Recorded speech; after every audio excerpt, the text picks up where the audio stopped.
Hello, all. My name is Justin Ruger with Accessible Beekeeping and more. Today we have our guest, Frank Linton. How are you doing today, Frank? I'm doing well, thank you. Yourself? Doing fantastic. I'm happy to have you here. So you are a powerhouse in the world of beekeeping with disabilities. I see you everywhere. Hmm. I have questions about your websites that you're using, how long you've been a beekeeper, how did you get started, and about how you've overcome any limitations you have. Okay, well, I got started when I was a kid, helping my grandfather, who was a beekeeper in Vermont. Um, then I never really got into it at all for many years, um, and finally I took a class in 2005. I was living in Northern Virginia at the time, so it was the Northern Virginia Beekeepers Association. Um, And that at that point, I started with just an observation hive, two deep frames. I had it in my guest bedroom, and I really enjoyed learning a lot about bees from that observation hive. So did you have it going out of the window, or Yeah, how did you set up the observation hive in your house? yeah. I set it up on top of a bureau, and there was a a tube going out the window. It's simple enough. You just put a board in the window and put a hole in the board, and then run the tube from the hive out through the hole, and the bees can come and go, and they're quite happy doing that. At that time, I could see well, and I really enjoyed uh, looking at them. And they make a sound, of course, and you can, when they're in your house, you can see them, you can hear them, you can smell them. Usually, they smell good, and you can actually, because they keep the brood warm, it warms the glass, and you can put your hand on the glass and tell where the brood is, even if it's covered with bees. So, Oh wow, have you do you still have an observation hive? no, I don't. I chose to live in a place which doesn't allow pets or animals of any kind. I asked for an exemption to that rule, and they said no. And then after that, a short time after that, my eyesight failed, so it wouldn't do me any good to have one anyway at this point. Yeah. So. mm, So your current limitation is your eyesight, Yep. Yep. Primarily and that. then and is there anything else? No, that's really it. So I don't drive a car anymore. I don't even ride my bicycle anymore. Um, That we actually had a another beekeeper who was blind on here last week. Her name was Ariel Gilbert from Northern California. uh-huh. Yeah, she lost her eyesight when she was 34, and she was telling us how she uses sound and touch to find out where the brood boxes are, and it was very interesting. So you started beekeeping before you lost your eyesight. Right. Right. So I pretty much knew what was going on. Um, with the observation hive, the limitation of that is you learn a lot about bees. That's the advantage. The limitation is you don't learn much about beekeeping. So I finally Yeah. realized that, and I started, you know, I just, when they swarm, I catch the swarm and started having a few more hives. So so then I got into beekeeping as well, a bit. So So. your observation hive. That was my question. How do you keep them from swarming, or do you just catch them when they do? Yeah, there's a couple of things, because observation hives are small. They tend to, when the colony's building up, they tend to overflow real fast. One thing you can do is just let them swarm, and if you live in a Okay. place where swarms are okay. Another thing you can do is just keep taking the frames out, and they're frames of brood. Just keep removing the frame of brood so that the queen goes to town and fills it up, but you just take it out and put it in another hive. Another thing to do is take out the frame with the queen and start a new colony with that, and then let them raise their own queen in the observation hive. And that's pretty fun to watch. And The other thing I would do once I'd been keeping them in an observation hive for a few years is I would set those frames from the observation hive into a nuke box and put the nuke box right in the same spot as the observation hive was. And once they filled it up, I'd take the nuke box away and put in a frame of bees from that and kind of restart the observation hive, so that uh, that that was basically splitting them. Uh, really, is what it was doing. So there's a number of things you can do. Um, the one thing you don't have to do is inspections, because, of course, you're inspecting them every day. That's awesome. So you said before, while we were talking before, that you have one hive currently. Yes. Yep. And what adaptations have you made since you have lost your eyesight to continue beekeeping versus when you were a sighted person? Yeah. The I haven't lost it totally. I can still walk around. I can cross the street, for example, and walk places. So I can see, but I can't see close-ups enough to really know what's going on with the bees. Um, in many cases, sometimes I can see, but what I did, and as I keep my bees in other people's backyards, and those people are interested in becoming beekeepers, and so they end up being my helpers. And then when my eyesight was reduced, they took over more of the role of being my seeing eye beekeeper. You know, so so so we work together, and that works out pretty well. I can with large print, I can do checklists and do the record keeping, or I can pull the frames out and take a guess and then hand them over to my helper, and then she can look at it, and we can talk about things. So it works out very collaboratively, and it's actually more fun to keep bees with another person. So so your helper is really what I'd recommend. And they all have passion for it, just like you. Yep. Yep. Yeah, both of them, I have bees in two different places, and both of them, once I put the bees in their yard, took a beekeeping class and bought the outfit and showed up to get right in there. And I said, "Fine with me." Yeah, yeah. So you have done a lot in the community. One of the things that you have is your Beekeeping with Disabilities blog. Hmm. How did you get started with that? Well, when I lost my own eyesight, I realized that I was probably not alone. And actually, quite a few years ago, I had met a guy um, from the island of Rodrigue, which is in the middle of the Indian Ocean. It's in the middle of nowhere, but Oh, wow.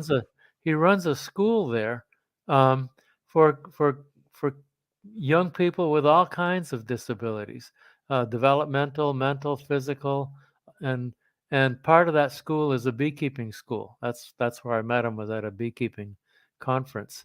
And so I knew that there were beekeepers with disabilities, and I thought I would just aggregate the information that I could find so it was all in one place.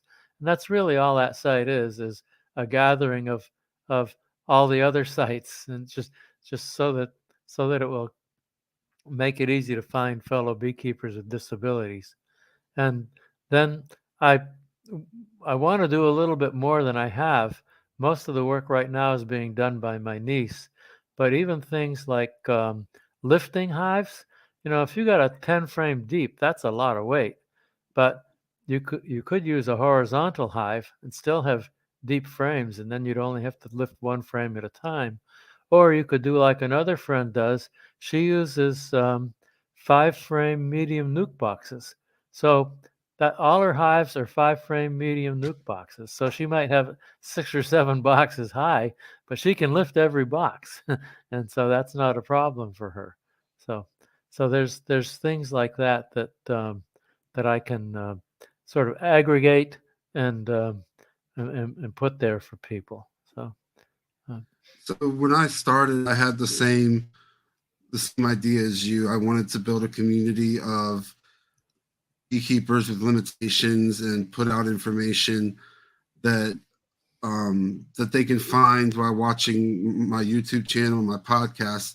I actually, before I found your site, I started off with Beekeeping with Disabilities, and I changed it. I since changed it to Accessible Beekeeping and More because I didn't Okay. want to step. I didn't want to step on your toes, and I'm interested in actually working together to get information out for everyone. Hmm. I think it's a good idea, and I notice if I go, for example, to a drugstore or a restaurant, and they want you to sign the credit card or add the tip or whatever, and I say, "Well, I can't see very well." Those the people who wait on you, they know just what to do. They run into a lot of people who can't see very well. It's actually very common, and I don't know about other disabilities, but that one is pretty pretty widespread, and the public has a the fact that people who serve the public have adapted to it is an indication to me of how widespread that is. And yet you really don't see much in the beekeeping magazines about that. So Correct. I actually, a little backstory about myself. I was getting through a PhD for nuclear physics, and so I had a really bad car accident and then a stroke. uh-huh. And after my car accident, I started keeping bees for my mother in here in Culpeper, Virginia, which is Northern Virginia where I used to live. Hmm. And she told me to continue working in the hives, and I did what I could after my TBI from the car accident. And then after my stroke, I haven't been able to get back out there, but I'm working on starting a nonprofit that's going to make accessible beekeeping more accessible, basically, help with financial. It's very expensive to get some of these hives that, Hmm. some of these not specialty hives like the Slovenian AZ hives or horizontal hives. So I'm Hmm. in the process of starting a nonprofit to build up grant money and funds to help give some of these hardware and these other hive types to people with limitations. I also am interested in work. I'm working with Agribility in Michigan Hmm. and here in Virginia at Virginia Tech to start designing more accessible bee equipment. I know Yeah. one thing that they had mentioned was there was a beekeeper who had onset of Parkinson's, Uh-huh. and he's afraid that when he goes to analyze and inspect his hives, that his shaking is going to cause an issue for the bees. You know, the Hmm. frame shaking in his hand. So I Hmm. had the idea. I had the idea that we make a sort of gimbal or stabilizer like you use for video cameras that would Hmm. hold a frame as well. So that's the kind of outlook and way that I plan on going with it. But I didn't want to step on your toes, so I did rebrand it to Accessible Beekeeping because you Hmm. had already done so much work. Yeah, well, feel free. I think it's a big world, and you can do whatever you want. If there's more than one place to find things, I assume that that's a good thing from Google's perspective. It'll say, "Hey, there's a lot of this kind of stuff out there." You know, and if you do a great job, I can ease off, so that's okay too. Yeah, I forgot to mention AZ hives. Those are quite accessible, designed to be accessed from the side. So that's a good idea. Another thing I do is I stick sensors into the hives, so I can sit here at my desk, and I can look at the hive that's down the road and see how the weight is changing. So, if the weight is dropping real fast and there's no nectar flow yet, I can say, "Hey," to my friend, "we better get out there and feed them." Or if the boxes are all full and the weight shows that, I can say, "It's time to either add a box or harvest some honey or do something about it." And I can compare one hive to another by seeing how quickly each of them are gaining weight.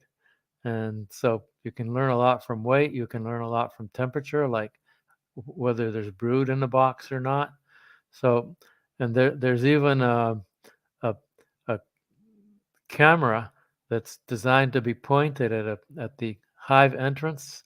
The vendor's called Eyes on Hives, and so the camera sits there and points at the hive entrance, and then they use artificial intelligence to count the bees coming and going, and to detect swarming and detect robbing and detect orientation flights.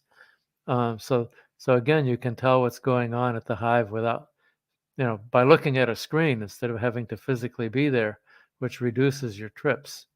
So anyway. I noticed. Yeah, I noticed on your website that you had a colony monitoring section. Yep. Is that Yep. is that where you have compiled a list of everything that you can get to monitor your hives through artificial intelligence and other hardware? Yes. Yeah, that's right. Okay, and what is your if somebody's looking to get into monitor their hives with hardware, what is your first recommendation? Where should they start? Hmm. The two major sensors are hive scale and temperature sensors. You know. There's You can also monitor the sound, but interpreting that sound is not very well established yet. Um, but weight and temperature are the primary ones. And if you think through the path from the sensor to your computer screen, essentially the sensor typically sends data to a gateway, and then the gateway sends it to the internet. And gateways are kind of the expensive part of the process, or they can be, um, because they've got to have power. They've got to receive the Bluetooth info and send it off by the cell phone system. Or if your backyard is near your home Wi-Fi, you can get a gateway that receives um, the the sensor data and sends it onward by Wi-Fi, which would be a little cheaper. Um, and then the third way, and the cheapest way, but it's like the least convenient way, is you can pick up the information with your phone by being in the apiary and then sending it off to the internet by way of your phone. But of course, um, that means you've already been to the apiary, so you might not have to open the hive, but you still have to go to wherever it is, which may or may not be a problem. And then once it gets to the information gets to the vendor's website, they will process it and display it on the screen for you, and you can look at it in lots of different ways, by the hour, by the day, by the week, by the month, and you can see what's going on. And most of them let you download the data so you can play with it yourself if you want to. So, um, yeah, there's a lot being done. It's a very active field. Yeah. So you said that was hive scale? Yep, the Hive scale and the Hive thermometers, and there's many vendors of both of those things. Yep. And then you said acoustic monitoring is Yep. not as up to par yet. Yeah. Yeah. It really doesn't get you there. Um, the one thing they can tell you is like flight noise and fanning noise, the noise around the entrance. But even that is not, I mean, the bees fly, they don't start flying till they're away from the entrance. So even that's not too good. But people are trying to detect other things like a queenless hive. If you're an experienced beekeeper and you walk up to the hive, your own hive, you can tell if something's wrong by the sound. Um, but it doesn't mean that a computer can tell that, and that's the problem. Um, but people are working on that. They're trying to say queenless, varroa mite infection. They're trying to tell the difference between Africanized bees and regular bees, and all these kind of things. But audio interpretation, it's not really there yet. And video interpretation is better, and just coming out. It's really not on the market yet, but some guys figured out how to use the radar that's on cars. He built a device that uses the radar that cars use to count bees coming and going. And again, he can detect flights as well as, foraging flights, as well as orientations and swarming and robbing flights. So it's a fast-moving area, the technology is. And you have links to all these on your website, correct? Yes. Yep. Okay. I'll make sure to share the link with the watchers, people, the subscribers, and everyone who watches, so that they can look it up. Yep. So, do you do anything in the off season to make it easier for yourself during the peak season? Um, One of the things I do, and I do it with the people that I work with, my helpers, or I guess now I'm their helper. But what we, what we do is we take notes when we inspect the hives and write them up and share them, and then at the end of the year we go over our notes and say, what were we trying to do? What worked and what didn't work, and what are we going to do next year? So we really stop and think about that and make some plans. So it gives us some goals and some actions to take. Um, I remember last spring, on the first spring day, we had 5 hives make it through the winter. On the first spring day, we were gonna, nice warm day like today, we were gonna split those colonies, and at the same time they were swarming. We couldn't we couldn't hold them down. So we got out the hose and sprayed them with water until we could keep them inside until we could split them. But we wanted to do a nice splits, with know where the queen was and know where the queen cells were and do all that. And finally, we just had to split. That was all we could do, which Wow. meant that some hives, half of them, ended up with a queen and some queen cells. We made sure every split had, both the original and the split had queen cells, but somewhere in there was a queen too. So we still lost a lot of bees. I mean, to swarming, but we did double our number of colonies for a while. So you're not just a champion for beekeeping with disabilities, you're also an author. Yes. Yep. And Whenever what is your book? it's called the Observation Hive Handbook, and it's the only book that's currently in publication about observation hives. So at the time I wrote it, I'd had an observation hive for about 10 years. So I really knew quite a lot about keeping bees in an observation hive. And I wrote it aimed at beekeepers. So you're already a beekeeper, you know about bees, you know about beekeeping.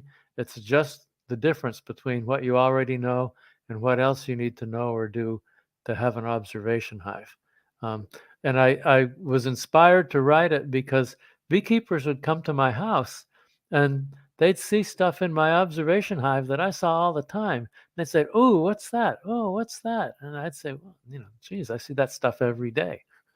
You know, so so so I realized that every home should have one, basically. And and they weren't gonna have one unless I wrote the book. There was a book out at the time by, Kim Flodham, who was the editor of Bee Culture at the time, but Yes. he said he wasn't going to reissue it, and he didn't. Um, and I wouldn't have written mine if I didn't think I could have done a better job, and I think I did do a better job, so.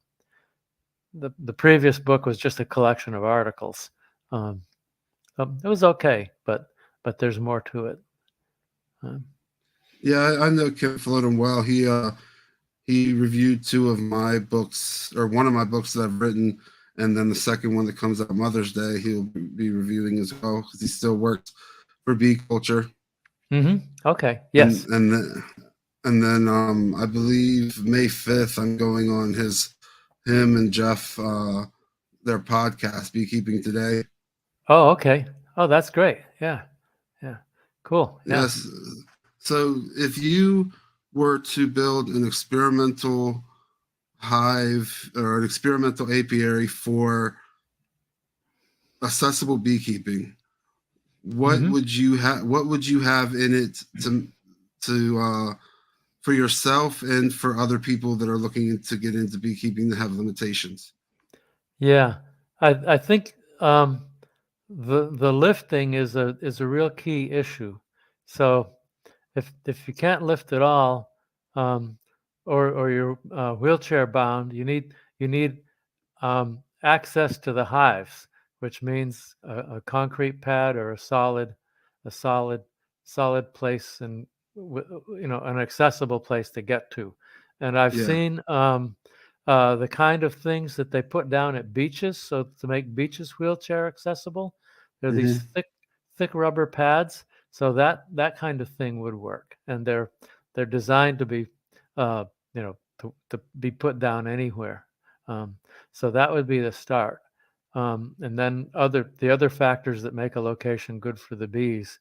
Um, I think the AZ hives are a good idea if you're in a wheelchair, because then you can reach in and pull them out, um, uh, pull the frames out one by one. Um, Also, the vertical hives are tough because you've got to get the boxes off, and you've got to I just don't see how you can do that from a wheelchair. Um, but even with a strong upper body, if the thing is up higher than you can reach, it's not good. And so, but anyway, a suitable hive, depending on the disability. Um, Okay. uh, I would just strongly recommend beekeeping with a helper, a partner, somebody who's got um, a complementary um, a complementary disability, or just as uh, you know has less experience. You know, I mean, it's amazing. I'm working with somebody who's been keeping bees for about a year, who still is not really sure about the difference between um, drone brood and worker brood, or between worker brood and capped honey. That it's just quite interesting how hard it is for people to get that stuff. You know. And I remember with my observation hive pointing out to somebody, I said, "That's honey, that's brood." And they said, "How can you tell the difference?" Well, it's so obvious. It's like, how can you tell your left foot from your right foot? But when you're a Yeah. kid, you put your shoes on the wrong feet because you really can't tell your shoes apart. Well, that's just the stage you've got to learn. So working with a say a more physically able but less knowledgeable helper is a great option. Um, and when I was, I can't keep bees in my current apartment building, but nothing says I can't put a empty beehive out on my balcony, Catch one. which is an ideal place to catch swarms. And so every year I catch a swarm. Well, then they build a comb up real fast because I don't want to take it away immediately. I want to watch those bees for a while. But then when I open it up, finally, it's full of all this comb that the bees have built that's not into a frame. And I had somebody who didn't know much about bees at all come over and help me cut out those frames, cut out the honeycomb and rubber band it into frames. And, they did just fine, so, we could look for the queen and get the comb right side up. And, just having a helper is really a strong recommendation. Um, Yeah, with the right guidance, anyone can help you. yes. Yeah. Yeah. And So go ahead. I know once in a while, um, somebody will ask on our. I'm in the Montgomery County, Maryland Beekeepers Association. Once in a while, somebody on the listserv will say, "I'm looking for a mentor," and my response to them, I've got it all written down. The way to get a mentor is to offer to help an experienced beekeeper. You'll get the experience you need for free, and they'll get the help they need for free. And so that's a very willing. It's a good exchange. And I did that when even though I had the observation for hive for a while, and I knew a lot about bees, but not about beekeeping. I helped the guy who had polio, and yeah, he was wheelchair bound. He couldn't lift a super, but I could, and so I did whatever he told me to do, and I learned a lot from him. So. Well, that's amazing. I appreciate you being here. Is there any other tips and tricks that you have, or have you pretty much covered it all? I think that's most of it. I for people with low vision, I have a suggestion. Let's see if I can. I'll take my headset off for just a sec and come back. Okay.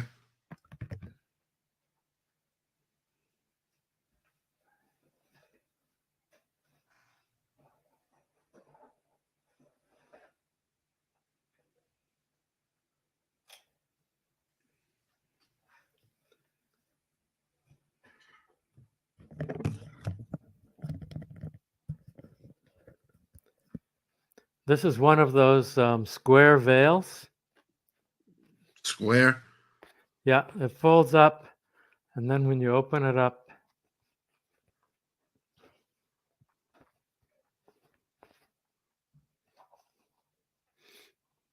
you put it on over your hat, and it's screen on all four sides. Okay. But if you have low vision, it's much easier to see the screen than it is to see what's on the other side of the screen. So I had my partner cut out the screen on the front. You can see here's the screen, and just sew in a piece of clear plastic from a tablecloth, piece of plastic tablecloth. So now I can see out of this much better than I could before. So Because your eyes don't have to adjust to the screens. yeah, I'm not looking through the screen. I'm just looking through a sheet of clear plastic. So when I try to look through screen, all I see is the screen. My eyes focus on the screen, which doesn't do me any good, you know. But by looking through the plastic, then it's really much better off. Yeah. So.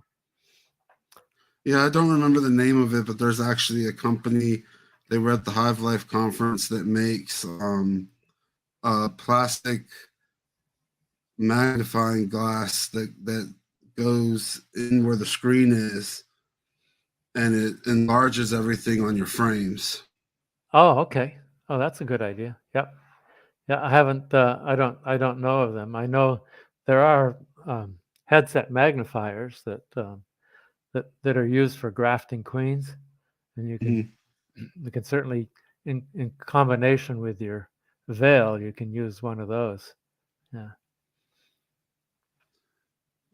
Well, if that's all, I appreciate you being here, talking to us about beekeeping with disabilities, accepting me in the fold of, trying to do the same thing as you are, and hopefully we can work together in the future to continue our goals. Yeah, sounds good. I'm glad you found me, and I'm glad to work with you. That's just super. I think there's a lot of us out there. So, yeah. All right, everyone, this is Frank Linton. Thank you for being here, and I hope you have a wonderful day. Great. Thank you, Jason. I'll talk to you soon.